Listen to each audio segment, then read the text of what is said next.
Buenos días a todos. En primer lugar, darle las gracias por estar tantos presentes aquí en la mañana, a las 8:30. Y bueno, yo debo, en primer lugar, confesar que he tenido sentimientos encontrados haciendo esta presentación, pero creo que me toca defender la parte en contra y espero ser vehemente y ser, hasta cierto punto, pues poner todas las cosas que no tenemos, ¿no? No sé si conocen la estampa japonesa de 1830 de la Gran Ola, en donde tres pequeños barcos están en alta mar y hay una gran ola que está a punto de estallar. No sabemos exactamente si esto nos pueda pasar con Doxipep, porque hay muchísimas, como tenemos los ensayos están, pero hay muchísimas dudas al respecto. Y Doxipep depende de qué perspectiva lo miremos. Es decir, si nosotros lo vemos desde una aproximación de las ITS, es que no hay duda. Las ITS se reducen utilizando esta estrategia. Y además, los estudios que tenemos prácticamente no demuestran o prácticamente hay un mínimo riesgo de desarrollo de resistencia. Sin embargo, si nosotros lo vemos desde el punto o la aproximación de lo que se llaman los antimicrobial stewardship, el uso adecuado de antimicrobianos, por supuesto que tenemos que ser prudentes. ¿Por qué? Porque tenemos que asegurarnos que los beneficios no superen los riesgos individuales ni colectivos. ¿Por qué? Porque sí existe evidencia que el uso de antibióticos puede generar resistencias y puede aumentar también o alterar la microbioma. Y cuando hablamos de las guías, pues la doctora Cristina nos ha mencionado de las posturas de las sociedades, pero ninguna es contundente. De hecho, todas son hasta cierto punto un poco reservadas. Case by case, uno a uno, individualiza. Pues, por ejemplo, las británicas dicen no. Esperen un momento, no podemos todavía tomar una decisión tan tajante ante esta situación. Las australianas, un poco lo mismo. Y luego las que hemos hablado, la IAS, la EACS y los SDC, pues hablan un poco sí, pero con cautela. Sabemos que desde la SEIM, del Grupo de Estudio de ITS, se está trabajando ya también en el posicionamiento a nivel nacional y pues tendremos que valorar todos los beneficios y los riesgos. Quizá la parte más complicada es el impacto a las resistencias antimicrobianas. Simplemente para ponernos en dónde estamos. En un informe del Gobierno del Reino Unido en 2016, pronosticó más de 10 millones de muertes a nivel mundial para el año 2050 debido a las resistencias antimicrobianas. Y comparó la mortalidad en el 2050 con muertes por cáncer. O sea, serán equiparables estas dos situaciones. Otro análisis del 2019 hablaba de una mortalidad de 4,95 millones de muertes en el mundo asociados a las resistencias antimicrobianas. Y la mortalidad en Europa en torno a 390.000 personas. ¿Qué tenemos sobre el control de enfermedades europeo en el 2015 de España? Pues habla que la mortalidad ha sido de 1.899, superando las causas de muerte por accidentes de tráfico. Y en un estudio de la SEIM, que fue a través de un modelo, se hablaba de que España podría ser significativamente mayor y que alcanzarían casi las 30.000 personas a causa de bacterias multiresistentes. Y cuando hablamos de resistencias antimicrobianas no podemos dejar de pensar del impacto a nivel económico. El tratar bacterias multiresistentes es mucho más costoso que tratar aquellas que son sensibles. Y hablando de dinero, vemos cómo el impacto en el PIB podría descender 1,1 en el 2050 si no se hacen intervenciones. Y en un escenario todavía peor y catastrófico podría bajar a 3,8 en el 2030. ¿Tenemos que preocuparnos entonces por la resistencia a Doxipep? Bueno, tenemos varios estudios que han demostrado que la resistencia a antimicrobianos es causada por la selección de espectadores. Eso se llama la bystander selection, es decir, yo utilizo un antibiótico para algún fin, pero genera una resistencia a antibiótico en otro sitio anatómico o en la flora y eso termina alterando. El ejemplo lo vemos perfectamente como muchos países son resistentes a Streptococcus pneumoniae por el uso de penicilina. Quizá lo tenemos también muy cercano con Mycoplasma genitalium. Se cree, una de las hipótesis de por qué tenemos tasas tan altas de resistencia es el uso de macrólidos para otras causas, ¿no? Otitis, faringitis, faringoamigdalitis. Y también, por ejemplo, lo hemos visto con gonococo. Gonococo en los años 60 era sensible a tetraciclinas. Sin embargo, la presión antibiótica a lo largo del tiempo nos ha ido enseñando que gonococo se vuelve cada más resistente. ¿Y por qué? Porque gonococo es capaz de tomar de otros ADN, o sea, puede tener, ADN de otros gonococos y en menor medida otro ADN bacteriano del medio ambiente y transformarlo. Por lo tanto, sí, las miserias comensales que podemos tener a nivel orofaríngeo podrían modificarse a través de plásmidos, a través de paso de material genético resistencia. Y bueno, lo que tenemos de los dos estudios muy importantes de Jean-Michel Molina y de la doctora Letkenmeyer, pues sí, realmente ninguno de los dos ensayos clínicos mostró un aumento estadísticamente significativo en la resistencia a doxi. Sin embargo, podemos ver que en los cultivos de gonococo, aunque eran muy pequeños y muy poco cultivables, pues vemos como en el standard of care, bueno, aunque no era estadísticamente significativo, podemos ver un número mayor de menos resistencias a tetraciclinas en el grupo que no utilizaba la presión antibiótico. Nosotros estamos tranquilos y yo creo que podemos decir, bueno, pero es que llevamos 50 años utilizando doxicilina para el tratamiento de nuestras infecciones y eso es real, eso nos genera poca preocupación. Sin embargo, en este estudio, hasta la fecha, que no sabemos que no hay casos de resistencia homotípica in vitro a los antimicrobianos, pero sí se han descrito resistencias heterotípicas en Clamidia trachomatis, probablemente porque son muy pocas y quizás al haber tan pocas cepas de clamidia que puedan ser resistentes, al final el cuerpo los elimina. Pero esto potencialmente podría ocurrir. Y sería preocupante, ¿por qué? Porque nosotros utilizamos la doxiciclina, hoy por hoy es el tratamiento de elección para todas las infecciones urogenitales. También lo utilizamos para las infecciones rectales por las variantes por linfogranuloma venéreo. También utilizamos la doxiciclina para Mycoplasma genitalium. Incluso en la terapia sola puede erradicar del 30 al 40% de la uretritis o de las infecciones por micoplasma. Y además lo utilizamos como una terapia secuencial para el uso correcto le damos quinolonas o le damos macrólidos. Por lo tanto, la efectividad, si utilizamos la doxiciclina, podría llevarnos a tener todavía mayores problemas a una ITS que hoy por hoy seguimos sin entender y estoy casi seguro que no en todos los hospitales ni siquiera se evalúa. Y cuando hablamos de la revisión sistemática sobre la selección de resistencia mediante el uso de tetraciclinas, bueno, a pesar de la limitación del número, vemos cómo la presión antibiótica a través de tetraciclina aumenta las cepas de estreptococo en flora subgingival, también de E. coli en tracto gastrointestinal y ha aumentado de 5 a 8 veces en patógenos también del tracto respiratorio en pacientes con EPOC y bronquiectasias. Otro ensayo clínico sobre recibir 14 días de tetraciclina versus una terapia, esto es a nivel de salud bucal, en pacientes con periodontitis crónica que les hacían un procedimiento que se llama raspado y alisado radicular, se ve perfectamente cómo los pacientes que solamente recibían el procedimiento sin antibiótico oral o bien a través de la colocación de aspectos tópicos, pues se veía perfectamente que había mayor tasa de resistencia. También, por ejemplo, de 160 pacientes de lesiones con trauma por Staphylococcus aureus en cultivos, el 23 mostró resistencia a tetraciclina a través de la mutación de los genes TET, que son los que se encargan de las bombas de flujo para eliminar la tetraciclina, y el 68% de estas personas estaban bajo tratamiento con doxiciclina para malaria. Por lo tanto, existe evidencia. Aquí, en los que tenemos de la doctora Letkenmeyer, que es el de Doxipleb, no evidenció una diferencia sustancial en el aislamiento general de aureus resistente a la doxiciclina entre los grupos tratados frente a la tensión estándar, ¿no? Pero bueno, volvemos a lo mismo, también era reducido, no tenemos un gran número, ¿no?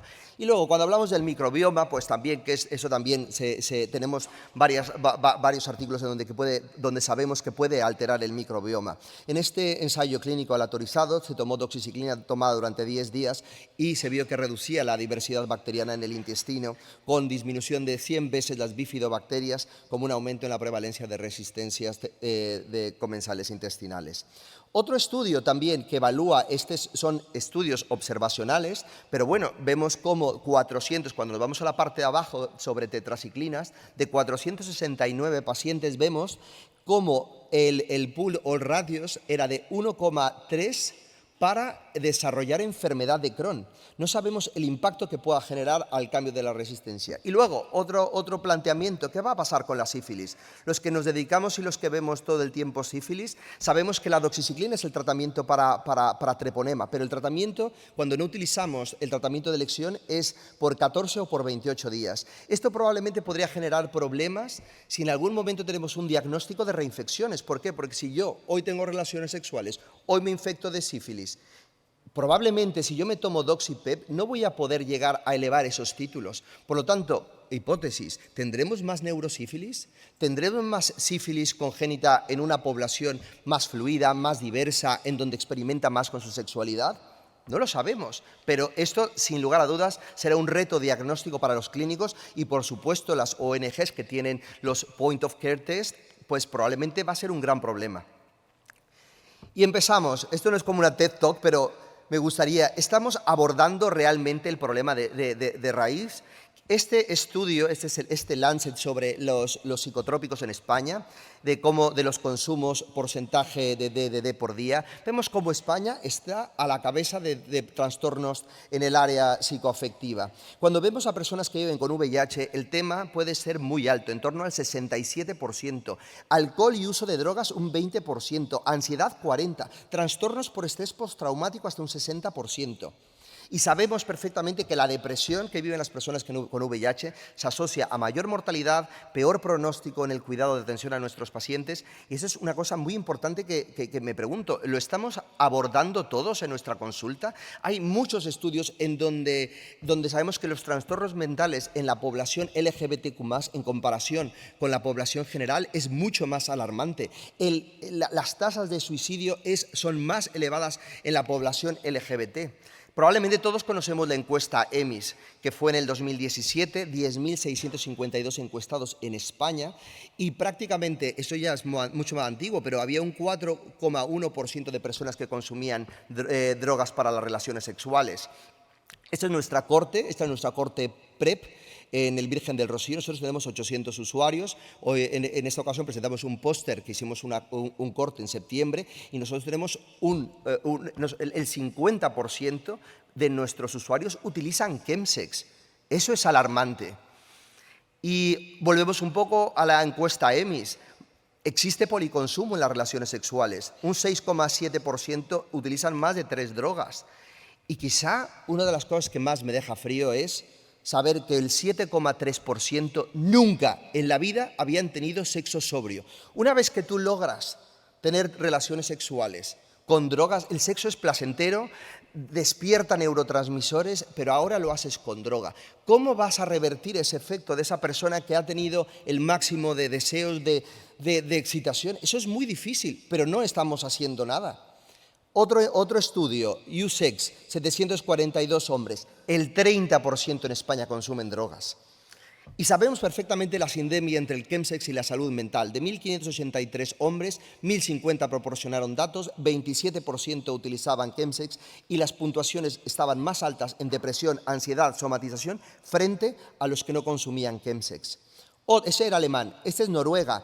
En Noruega también utilizaron la Hopkins Symptom Checklist para ver las puntuaciones sobre el impacto de la calidad de vida y sobre el tema de la salud mental, y había predictores significativos, tanto en el análisis univariado como en el multivariante, que el chemsex aumentaba las peores puntuaciones en aspectos de la salud mental.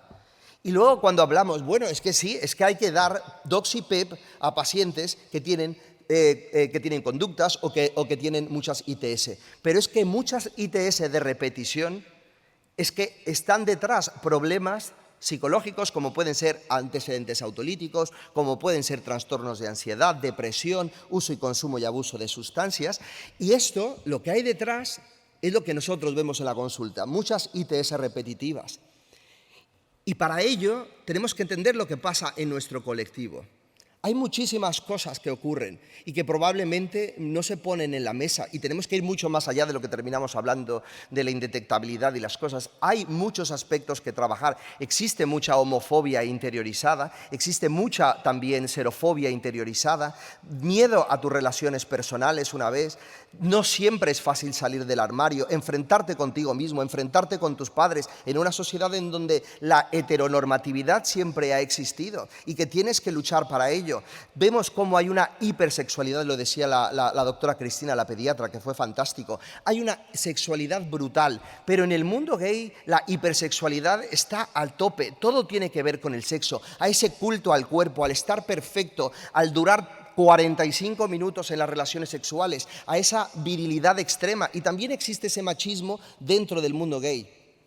Tenemos pocas actividades de ocio en el mundo gay y están perfectamente vinculadas, saunas, están vinculadas a cuartos oscuros y no hay otras opciones. Nosotros tenemos una consulta conjunta con un psiquiatra a pesar de mucho tiempo y cada mes se acerca el psiquiatra a nuestra unidad de enfermedades infecciosas.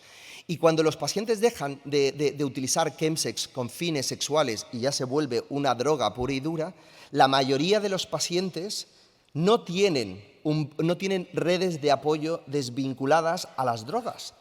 Por lo tanto, falta ocio sano, falta un ocio seguro.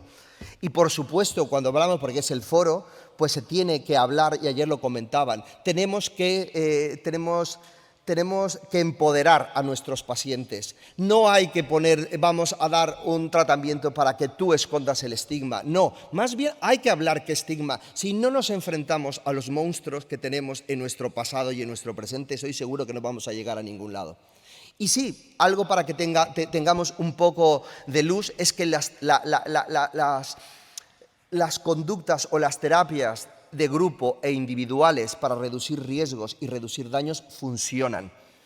En 37 ensayos clínicos, 65.888 personas, las terapias o bien sesiones para reducir riesgos y daños funcionan para reducir las ITS. Contamos con programas de pares en nuestros hospitales, hemos hablado con salud mental para ver de qué manera establecemos fuertes lazos, hacemos cribados de depresión y ansiedad, aplicamos encuestas DUDIT para saber cuántas personas están consumiendo chemsex. Por lo tanto, yo aplicaría el principio de precaución. No lo sabemos, no sabemos qué va a pasar con Doxy-PEP, pero tenemos que tener mucha precaución. Por lo tanto, ¿qué puedo terminar? Doxy-PEP es una estrategia biomédica prometedora, no hay ninguna duda. Los estudios están y ante eso no puedes debatir. La incidencia de ITS se reduce. Sin embargo, tenemos desafíos desconocidos como es ¿qué va a pasar a largo plazo? ¿Vamos a tener impactos negativos en el microbioma, en las resistencias antimicrobianas? El uso de Doxy-PEP puede ser que mi familia o mis personas también puedan adquirir resistencias. Eso lo sabemos con Staphylococcus aureus. En saunas o en el colectivo HSH puede haber mayor prevalencia de Staphylococcus aureus por contacto. Principio de precaución. Probablemente lo que dice la doctora Cristina. Hay que administrarla de forma controlada y priorizando al máximo la población más vulnerable. No podemos dar Doxy-PEP, esa es mi opinión personal, no podemos dar Doxy-PEP como se ha planteado en los estudios, porque prácticamente tener dos parejas sexuales y haber tenido una ITS en la semana previa, en el año previo, es que entrarían muchos. Estamos hablando que hay 18.000 usuarios de PrEP en España, por lo tanto, yo opino que tenemos que priorizar, buscar qué grupos son los que más se podrían beneficiar de esa estrategia. Y creo que Doxy-PEP, si creamos un modelo holístico de atención en salud sexual, sí a Doxy-PEP si hacemos intervenciones conductuales, sí a Doxy-PEP si se valora la esfera mental y sus comorbilidades, sí a Doxy-PEP si se valora el uso y abuso de sustancias y sí si utilizamos la Doxy-PEP con vigilancia a la resistencia antimicrobiana. Así es que, muchas gracias.